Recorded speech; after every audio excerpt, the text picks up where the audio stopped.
facilitating tonight's discussion with Prina Doshi, did I say that right?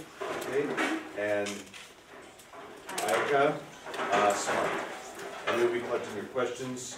Note cards will also be handed out or identifying when you have, for our 30-second answers, your 15 seconds are up, there are 15 seconds left, and then a red card for when your answers are to be completed.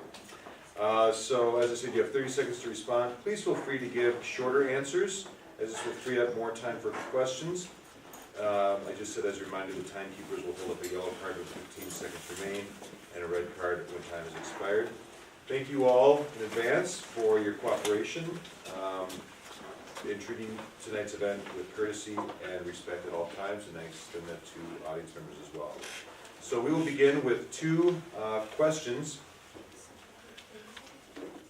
It's 30 seconds. Wayzata Public Schools is committed to providing an excellent education to each and every student, including those who qualify for special education services that are required by Individuals with Disabilities Education Act. Special education costs are, however, largely underfunded, resulting in significant budget stress, and districts are forced to cover this cross-subsidy.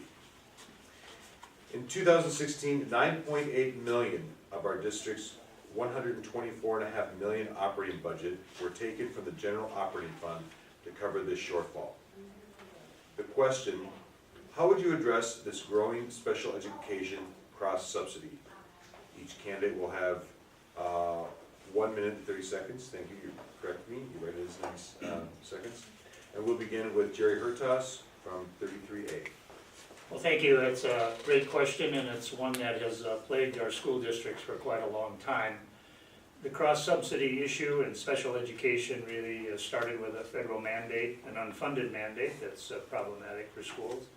In fact, it's estimated that if the federal government were actually paying the cross-subsidy that they had promised initially, we'd be seeing about $450 million more in the state of Minnesota. And if you divided that by just a million students roughly across the whole state, that would be about $450 for every student.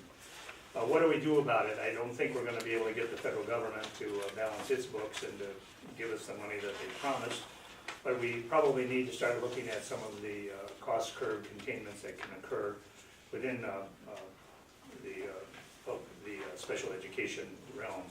And one of those things that has been brought to my attention by some of our area school superintendents is that Minnesota exceeds quite a bit in the federal standards exactly what we're performing in terms of special education. So that might be one area that we might look at.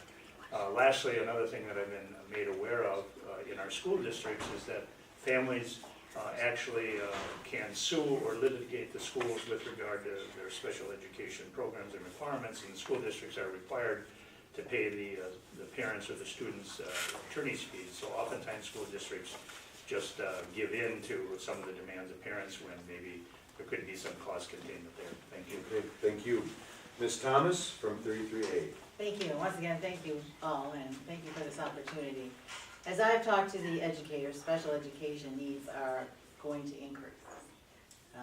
The level of complexity of students that are being seen in schools and the social problems that they are experiencing are requiring the schools to do more and more. And once again, as a community, we need to decide how are we going to care for these students in terms of helping to prepare them for a life after school. So I see the cost as increasing. There certainly could be more efficiency and effectiveness, and I believe that some of the schools in our district, like Orono and like Wayzata, have shown some statistics that are extremely efficient and successful. So we can certainly learn from what our schools have done and hopefully share that with other schools.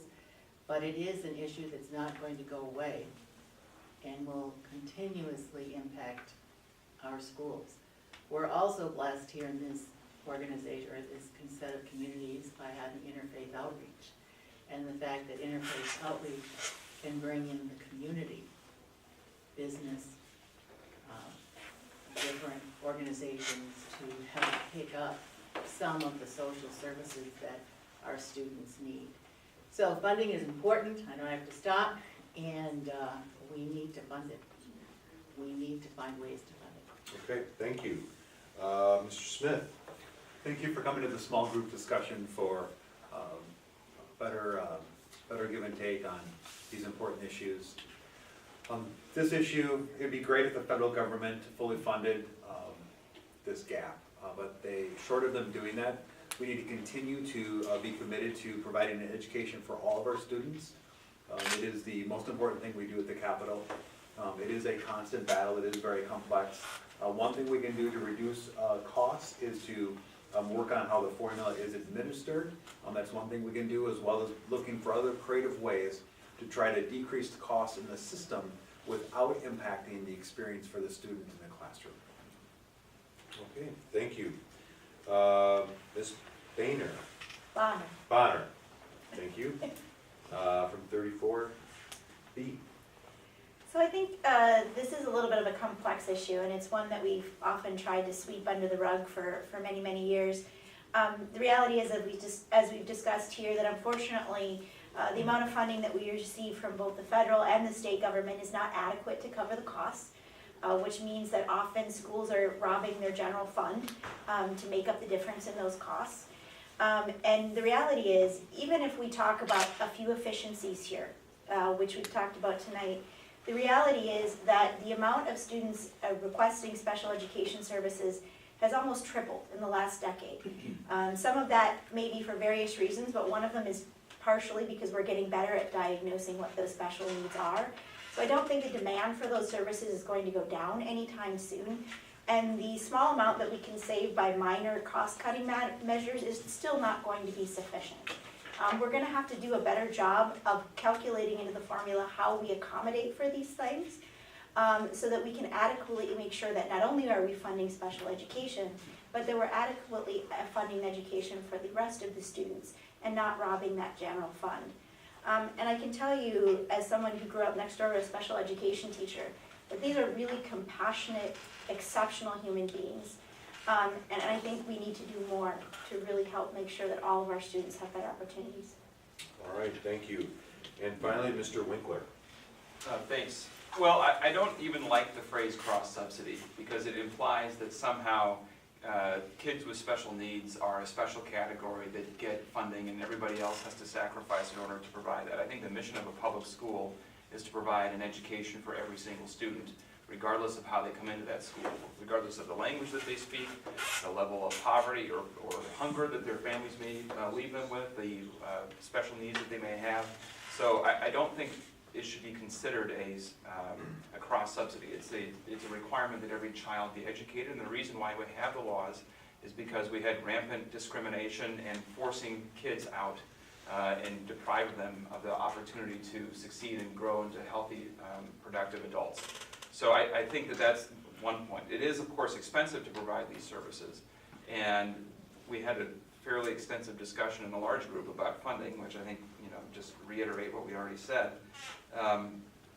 There are a couple of areas, though, I think, where better intervention in the system could help improve outcomes for dollars spent, and that would be in reducing the paperwork burden that the special education teachers have to deal with, which I think would help both parents and the teachers. And the second is to increase funding for early learning and early intervention, because a lot of issues that are dealt with in the public schools could be addressed more cheaply and more successfully for the kids if we had a better early learning system. All right, thank you.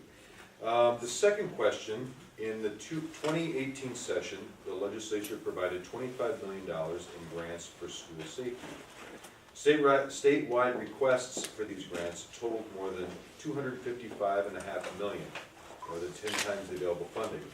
With this increased attention on school safety and student health and well-being, what is your position on increasing funding to allow school districts to hire additional school counselors, social workers, psychologists, nurses, and other support staff to meet the needs of our students and enhance school safety in a way that is stable, ongoing, and predictable?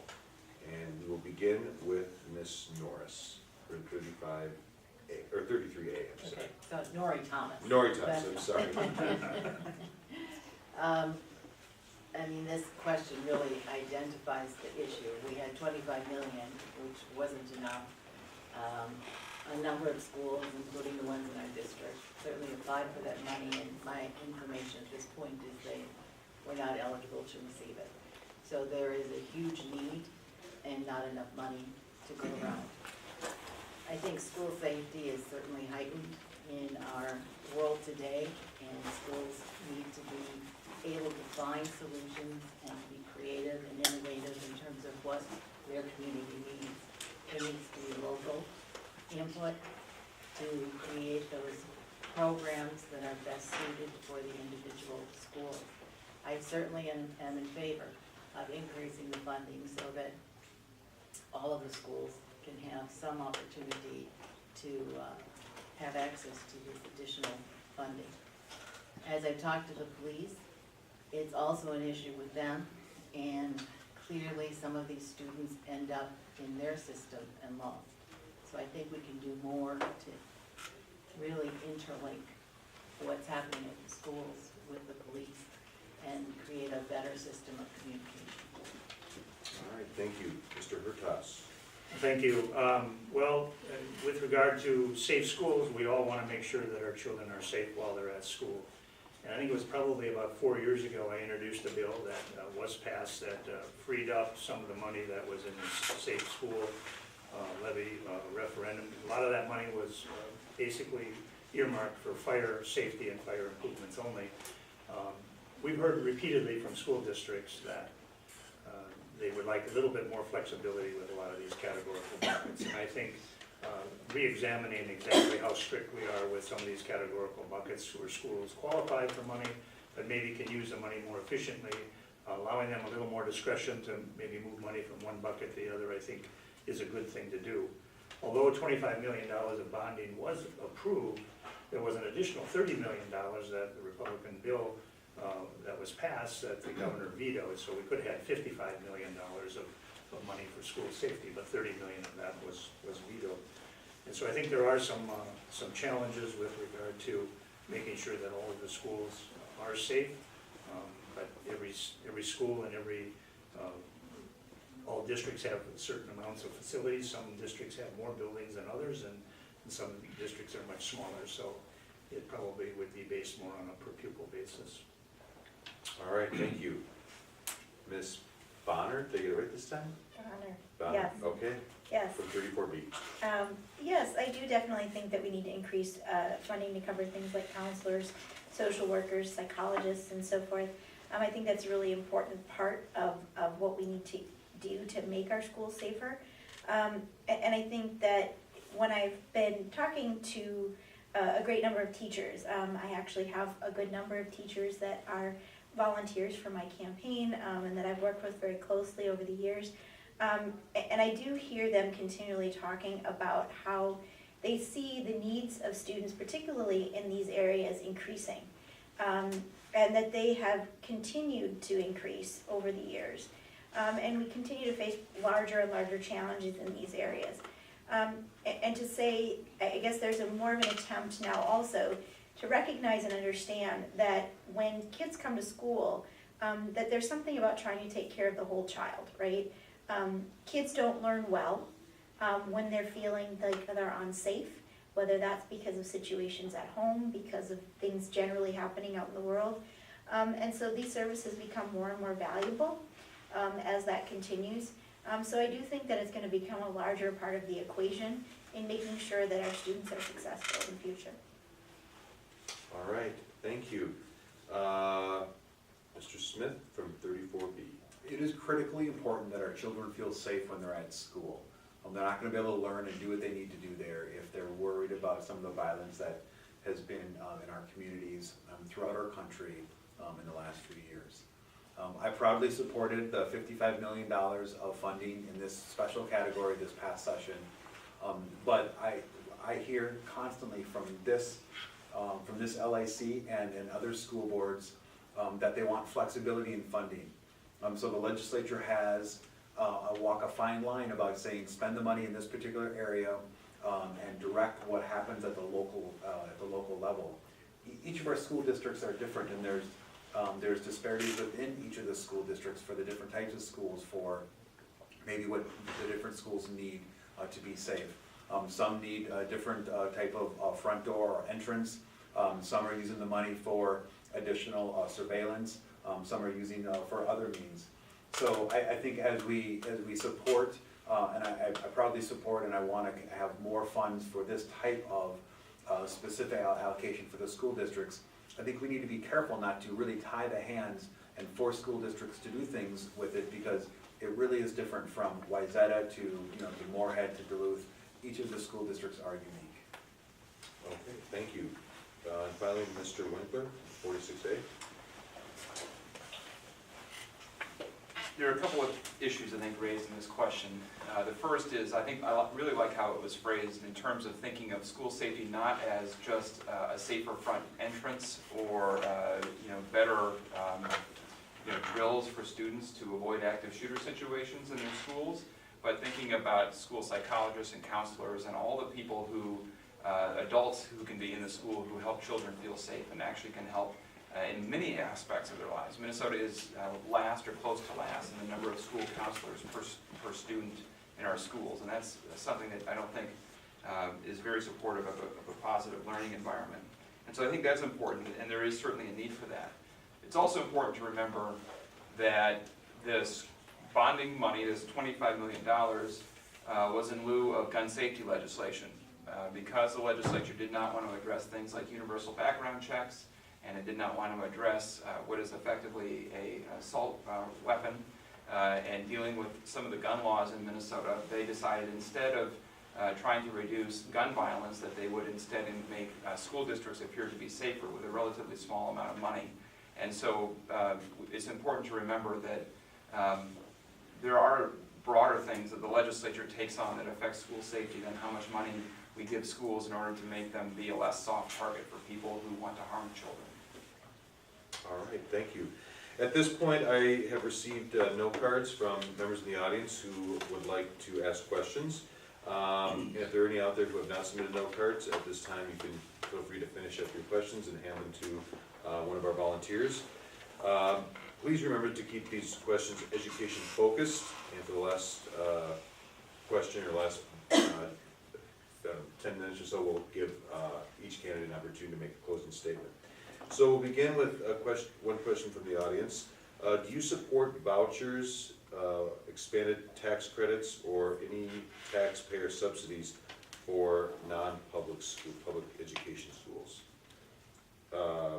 So we'll begin with Mr. Smith from 34B. I do support that. I think we need to have a true choice where parents send their children to school. We need to have that system set up in a way where it doesn't penalize the local school district, and finding that mix, I think, will provide the best opportunity for all of our students, because students have different learning requirements and needs. Okay, thank you. Ms. Bonner, okay, from 34B. As a teacher, you always want to make sure you're getting the last names correct. Thank you, I Yes. appreciate that. Thank you. All right. As does my grandfather. Think of it like Bono. Yes, exactly. I do think that certainly parents are welcome to look at opportunities for their children, and if they do not feel comfortable, but realistically speaking, I think that's a personal choice that they make. I do not think that we should be spending additional dollars and taking that out of the public school system. We actually have a public school system for a reason.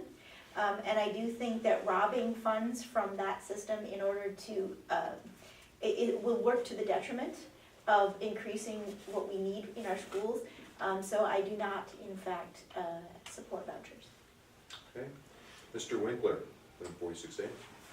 I don't support vouchers as a means of helping, improve education in Minnesota.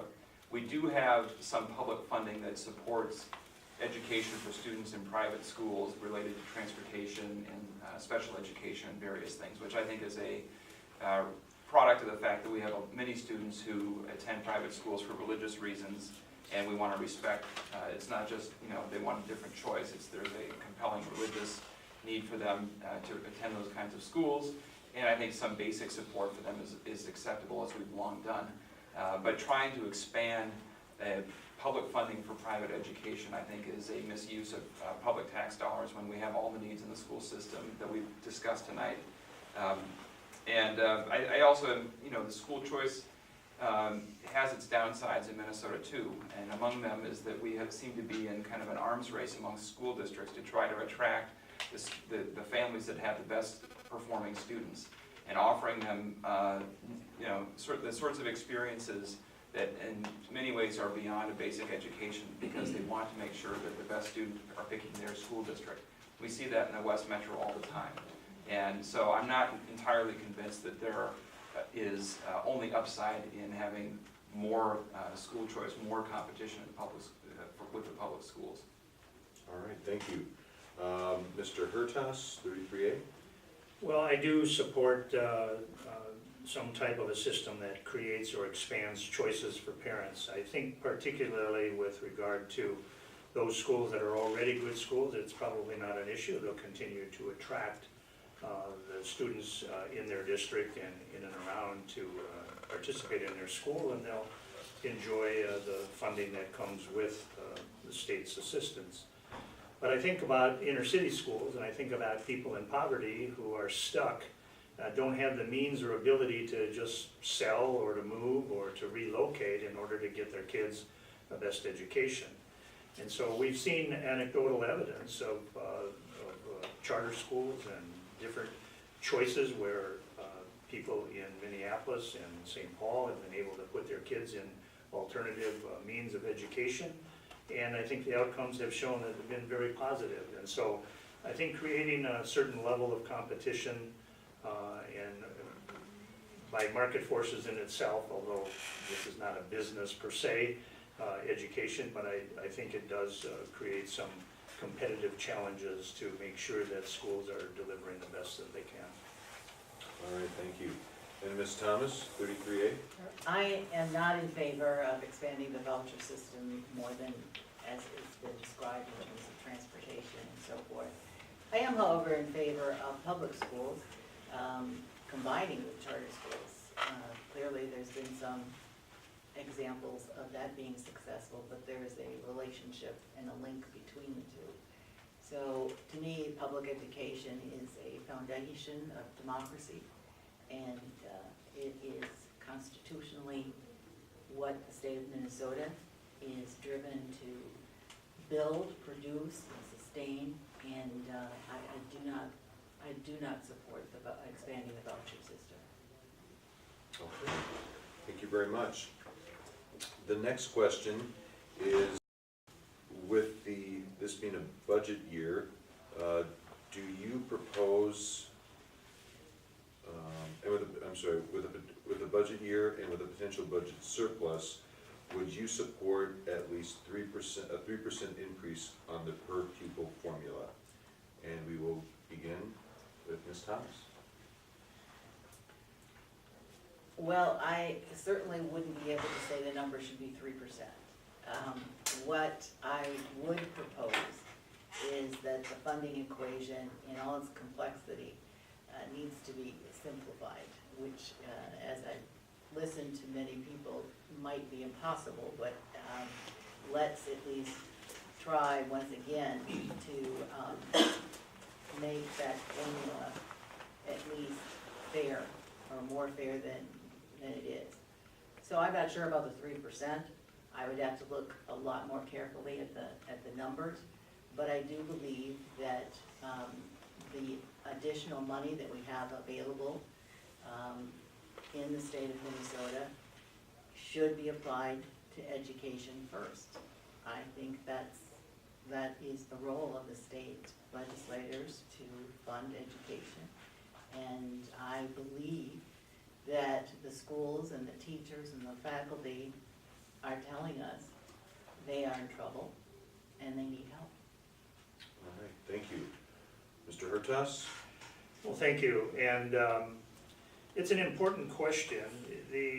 reality is, as legislators, we have to build a budget, and there are priorities, and education, including higher ed, is about 50% of all state spending.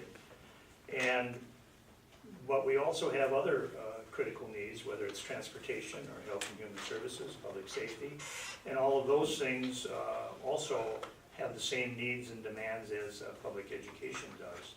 So it's going to look like right now that it'll probably be a promising opportunity this legislative session, because the economy is recovering, revenues are up, and we're basically looking at right now where we stand, there's about almost $950 million of revenue over forecast since last October. And the Wayfair decision of the U.S. Supreme Court is also going to mean additional revenue with regard to internet sales and sales tax. So I think we've always built a budget on the February forecast, and when that comes out in February, I think that will be the defining moment to tell us how much revenue we have to work with regard to expansion of any funding. Thank you. Thank you. Ms. Bonner? So, I do think that we need to do something certainly to increase that formula, but I also am of the same impression that after talking to the superintendent of schools, a great deal of a number of educators and experts in this field, that the formula has some challenges and has not always worked as equitably as it should. So I do think that there is some need to revise and to look at that formula and see how it could be made better, most certainly. And, you know, I want to point out for most folks in this room that 3% is typically about on par with inflation. So when we're talking about a 3% increase, we're pretty much talking about just keeping up with the basic inflation rate of the cost of goods, of services, et cetera, which isn't a great deal. I'm not entirely convinced that 3% will be sufficient, but I think it's something that we certainly need to look at and see where we can increase those funds additionally and make this a real priority. All right, thank you. Mr. Smith? Education funding is complicated, so we talked about how it comprises of 41% of the state budget, and last year there was a 2% increase. That 2% increase was a part of the $1.4 billion spending from the last biennium, 1.4 billion more. So the 2% and 2% for the 2-year biennium comprises of roughly 500 million of the 1.4 billion. So there's about 900 million more in spending that happens outside of the formula. So the formula was 2%.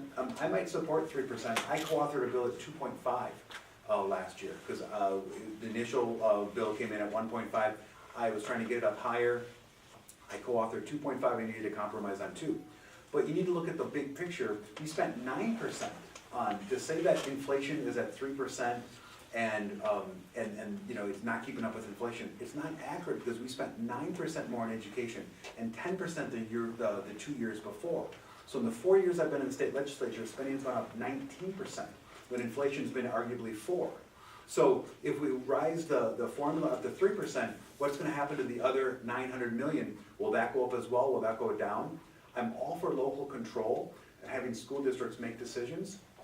But as Ryan mentioned earlier, we have a critical need for counselors. And I think carving out some of that money for more counselors might be a good idea to make sure that the mental health of our students is on par with the other parts of our educational curriculum. All right, thank you very much. Mr. Winkler? Yes, I could support 3% on the education formula. It does not in any way allow us to recover fully, and it doesn't address things like early childhood education or the crushing debt of higher education. So I think as a K-12 funding amount, 3%, or you could amend the formula, you could create more categoricals, you could do all sorts of things in different ways of spending that money, but in terms of a dollar amount, I think it's entirely reasonable. But we have other needs in education that have to be invested in addition to that. And yes, we have priorities in the state budget, but it's important to remember that surpluses are largely fictitious at the state level because we do not account for any kind of increased cost of services. So spending the same amount of money into the next budget cycle, which is how we forecast spending, is based on an assumption that nothing costs anything more. And so effectively, a surplus is all eaten away by the actual increase of cost, and I think, maybe we'll get to healthcare, but any school district dealing with the costs of teachers and all the staff know that the increased cost of healthcare is also a significant driver in the higher need for education spending at the school districts as well. So we have a lot of investing to do. We have not really kept up with what we had in the past, and we have much greater needs. All right, thank you. This next question from an audience member, we've had, unfortunately, a number of school shootings in this country and this past year. And after each tragedy, there is a debate about whether those shootings can be reduced or prevented if teachers and staff were to carry firearms. So the question is, do you support arming teachers? And we will start with Mr. Winkler. No. You said shorter is better. Okay. Mr. Hertas. Our school districts already have the authority to authorize that. It's already in state statute. And I'm fine with the statute as it is. There are school districts in this district right now that do authorize their teachers to conceal and carry. That's happening in our district right now. There are other districts in outstate Minnesota that also are minutes away from any type of first responder, and they've responded in the same way. So I think it's up to really the school district, and there are those who would be opposed to that. There are those who it certainly shouldn't be something that's mandatory, but I think each district can handle that situation on their own. Thank you. Ms. Thomas. No, I do not believe that it is an alternative that would have any benefit. I have talked to the schools in our district, and I can tell you that everyone has been against it. So there are ways to improve safety, and we need to find those ways, and I think they're out there. So no, I will not arm teachers. All right, thank you. Mr. Smith. When I try to look at how best to solve a problem, I like to have every idea on the table. And this was on the table when we had a very thorough discussion this past session at the Capitol about this. And I discovered, to my surprise, that it's currently legal for teachers to carry a firearm in their classroom if the local school district gives them that authority. There was no bills to overturn that I'm aware of. That was never part of the discussion. So if school districts want to continue to do that, I'm okay with that. I couldn't find anyone that said that this is a part of the solution where they want to do it on a proactive basis. So I don't think it's part of the long-term solution for it. But also we need to really look at this problem in globally. And I think a big part of why we're talking about this is that we have a serious mental health crisis in our state, and we've yet to have a real serious and honest discussion about it with our families and our students. And I think the counselors that we talked about before, I think is a big first step towards that. All right, thank you. And finally, Ms. Bonner. No, absolutely positively not. Do I think that that's a good idea? I've talked to a lot of teachers, I've talked to a lot of staff, but more importantly, I've talked to a lot of students. And I've asked them, I've talked to them about this specific issue. And the general consensus when I've talked to students is that they feel traumatized enough. Quite frankly, they do not want the idea of having folks armed with guns roaming the halls of their school as if we're living in some sort of police state. Absolutely, positively not. And I think it's not only that, I think it's a poor choice, particularly if we are not addressing the real underlying issues in the schools. I will say that this is one area where I'm actually quite surprised that I actually agree with Dennis, and that is that I do think that this is not a simple solution. It has to be a multi-pronged approach. I do think there are some legislative ways that we can increase or decrease gun violence through sensible gun reform. But also I think that that isn't the only solution. It has to go hand in hand with critical things like mental health, counseling, and I think that that's going to become a larger and larger piece of the puzzle, in fact, as we continue down this road. All right, thank you very much. Second, or another question from the audience. How can we produce internationally competitive graduates? Ms. Bonner, I'll begin with you. Perfect. Thank you for that question. I love it. As some of you have heard from my opening statement, I work in technology. And I can tell you that we have a very difficult time finding folks to fill all of those jobs. And when I started in technology almost 20 years ago, I have to be honest with you, for a very long time, I've often been the only woman in that room. And I think that's really to our detriment. We have not done a good job here in the United States of keeping up with science, engineering, technology, and math. And particularly, we have not done a good job of encouraging our girls to go into those fields. That is starting to change. And some of those folks are my best friends, but I will be quite frank with you. Most of the women that are now entering that field are coming from abroad. They are not coming from over here. And I think that by not doing a better job of focusing in on science, engineering, technology, and math, we are doing a great, great disservice to our students and not really adequately providing them for those good paying jobs of the future. So I think we could definitely do more in that regard. All right, Mr. Smith. We need to use technology in the classroom and in our schools in a better way with it. That isn't just switching out iPads from a book. Going paperless is beneficial in some aspects, but sometimes it's not. It's about providing innovation and creativity that the technology can bring. The best way to fund that is through the formula to let the school districts figure out what's best for their individual schools in that aspect. But also, we're not being honest with our children about what's the best way to be prepared to be a contributing member of society as an adult. Vocational services has largely been ignored by the educational system, and we're on the precipice of a crisis for skilled workers, for welders, electricians, all the trades. And if we have more of an honest discussion with our students and tell them that not everyone has to go to college, that there's honorable degrees, honorable professions, and all sorts of fields outside of going to a four-year college, we'd be better off. We wouldn't have issues in higher ed that we have today. We wouldn't have the debt that we're having, which is a crisis that's coming down on our graduates from college. And we'd have a workforce we'd have children that would be part of the workforce that would be better prepared in all the variety of skills that we need to continue Minnesota moving forward. All right, thank you very much. Mr. Winkler.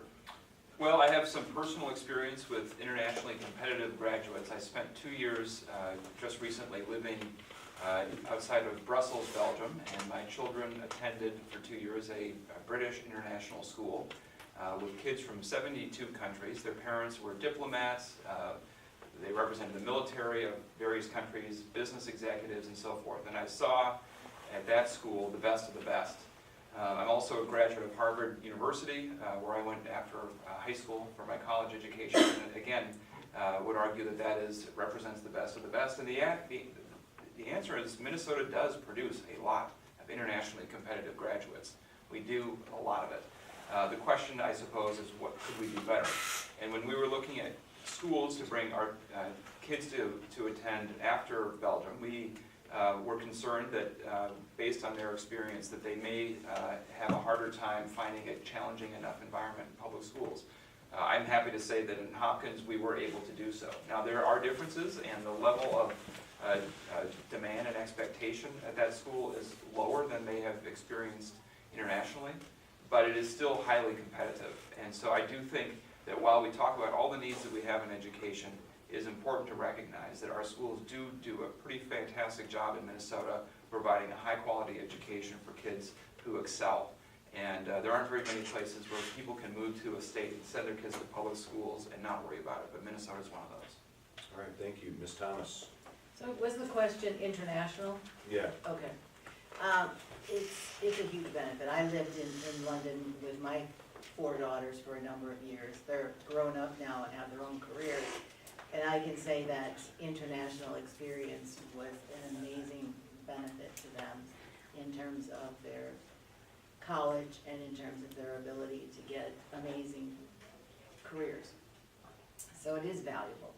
I don't know how you bring it to the high school. Is that really the question, how a high school would have this opportunity? It's valuable, it's expensive.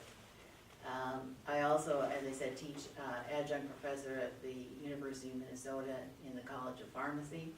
And clearly, it's becoming almost a standard now that pharmacists spend half a year to longer in some sort of an international experience. What it does, it just makes you a better problem solver, because when you have this experience, you look at the world differently. So it's very valuable. I don't have a particular strategy for how we could bring that into the present school systems. Mr. Hertaus? Well, I think everyone's comments have been on the spot with regard to the types of things that could be done. I've had the great honor and privilege of hosting foreign exchange students from France, from Spain, and from Germany. And I did learn from these students that their model of teaching or education with regard to the STEM classes is a little bit different than what we do here in the States. And particularly, their school day starts a little bit later. They actually go home for a while for lunch. The family lifestyle is a little bit different than we have it here in our culture. Then they go back to school and they don't get home till 6 o'clock in the evening. In Germany, many of the students start right away in manufacturing and vocational training in school as part of the regular curriculum. And I think we as baby boomers and through this last decades or last generation, we've somewhat overemphasized, as has been mentioned, college and undervalued the vocational training. I've spent more than 40 years building homes in the Wayzata School District and beyond and all around this area. And during the last 10 years, we've seen quite a loss of skilled tradesmen and people to satisfy the demands and the needs that are in the economy right now. So I think we've got an opportunity to create all sorts of incentives for students to really want to excel and become internationally competitive. All right, thank you very much. So this will be our last question, and we'll also get an opportunity for all of you to give a closing statement to advocate for your candidacy. So the question is, which state laws regarding public education do you believe are effective, and what do you feel needs to be reformed? And after answering those two questions, feel free to give your closing statement. So we will start first with Mr. Hertaus. Well, I don't like speculative questions. I guess what needs to be reformed? I guess with regard to our education funding, I have always been advocating a greater flexibility and greater local control of our school districts with regard to the categorical spending. So that's some things I certainly would be looking at. I also would like to maybe see some dedicated funding towards schools that would be consistent and reliable based on a robust economy.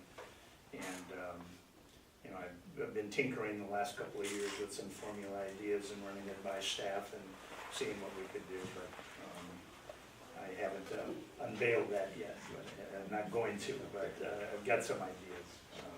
In one closing statement. Yeah. Well, thank you for the opportunity to speak to each of you this evening. It's been an honor and a privilege of being your state representative for the last 3 terms. I seek to continue serving the interests of our community. And I ask for your vote and look forward to serving again in the legislature. Thank you. All right, thank you. Ms. Thomas. Right, in terms of a state law, I think in general, I mean, I can't think of a specific one, but if there was a way to enhance innovation. Clearly, our school systems here in this district are innovative, the way they work with communities and the way they bring special programs in. But I would like to see some sort of educational flexibility so that we can really inspire innovation in all schools. Because the ideas come from here. I mean, you are the teachers, you are the faculty, you are the parents. You're dealing with these issues day to day. And my job is to listen to what you are saying and what you think the solutions should be, and to be your voice to get that change happening for this community. So, in terms of state laws, flexibility, innovation, local control, and really giving a voice to the people on the front line, because I think you're the ones with the solutions. Closing statements, I am excited to run for the Minnesota House of Representatives. I look forward to working with all of you in finding these solutions to some very significant problems.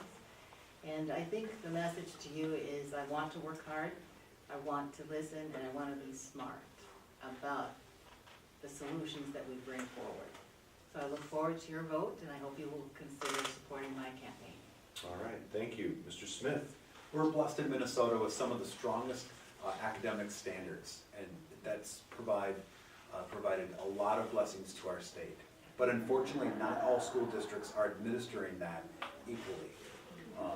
So we need to have the Department of Education provide a little bit more guidance about that particular standard without stepping on the toes of the local control. In regard to a closing statement, it's been a pleasure to be with all of you this evening. Please visit my website, DennisSmith.org, or contact me directly to find out more information about any policy, including education. And I look forward to continuing this discussion, and I respectfully ask for your vote. Thank you. Thank you. Ms. Bonner? Yes, in terms of changes, I'd like to say I think that we do need to do a better job of making sure that we are really thinking in a very comprehensive way about how to better serve our children. I do think that making sure that we increase our emphasis on STEM education is really critical. But I also think we pair that with students who maybe do not choose to go the college route and look at the trades. As I like to say, electricians and plumbers make a pretty gosh darn good living. And by the way, Dennis, if you need help with a spot weld, I'm really good at it. My grandfather actually ran a welding shop up north in Brainerd. So I think that's a really excellent idea. I think we need to continue down that road. And I think we need to do a better job, in particular, in flipping the formula around in how we fund for higher education, so that we do a better job of funding education on the front end, rather than just making more debt available on the back end. Those are the changes that I would like to see, personally, as well as, of course, expanding access to pre-AK education services, so that we can get those kids while their minds are open, alert, and curious, and get them off onto a good lifelong path for learning. In terms of closing statements, I think that it's really apparent that I'm extremely passionate about education. As I stated earlier, you know, being the daughter of childhood sweethearts, you know, who worked the night shift, where I am today and the success that I've accomplished could be a very different story if it weren't for education. If it weren't for my grandmother driving me to be curious, to love learning, to get a better education, I wouldn't be where I am today. And I truly believe that the folks that we have in our school system, from the folks here tonight in the audience, our teachers, our administrators, they are all an incredibly passionate group of folks, and they're doing incredibly good work. And I think as legislators, it's really incumbent on us to do what we can to really give them what they need and get out of the way so they can do what they do best. Thank you for your time tonight, and I look forward to your support on November 6th. All right, apologize for that. Finally, Mr. Winkler. I think one of the most interesting and exciting new directions in public education is the concept of a full-service community school. Because basically the idea is that kids come with their family and their community background into the school system, and if they have needs related to homelessness or counseling or nutrition, you know, sort of the whole range of things or challenges that a child can face, the school is there to help address it and help the family create a more stable situation for them. I think that holds a lot of promise. I think one of the laws that needs further reform is teacher licensing. I think we have taken the step of trying to reducing standards for teacher licensure in recent years, and I think that's a mistake.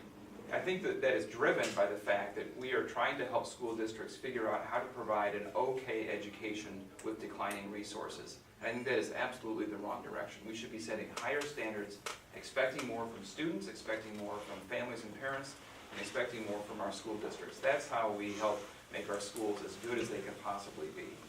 And we have a state with enormous resources. We can afford to do this. If we had maintained the state tax and the local tax rates that were in effect when Arne Carlson, a Republican governor, left office in 1998, total spending statewide in all government would increase by $7.5 billion. We are significantly below where we've been in the past, and we are not making the kinds of contributions that we need in order to have a successful state in the future. We have an aging population that's going to require more services, and a school system that is dealing with many more challenges than it dealt with in the past. And so I think we need to be honest about the need for public investment in public schools and for all kids, and it's going to take more, but we have to match our resources with higher expectations from everyone about what we're producing, and I think we can do it. All right, thank you very much. I want to thank each of the candidates on behalf of the Wayzata Public Schools Legislative Action Committee for again taking time out of their busy campaigns, I'm sure, to attend this forum. And we appreciate the opportunity to learn more about each of you. I also want to thank the audience for your attendance and for the questions you asked. And at this time, I want to acknowledge all the candidates for their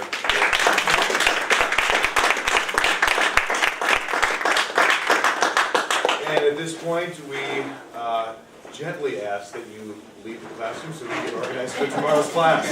So thank you all very much.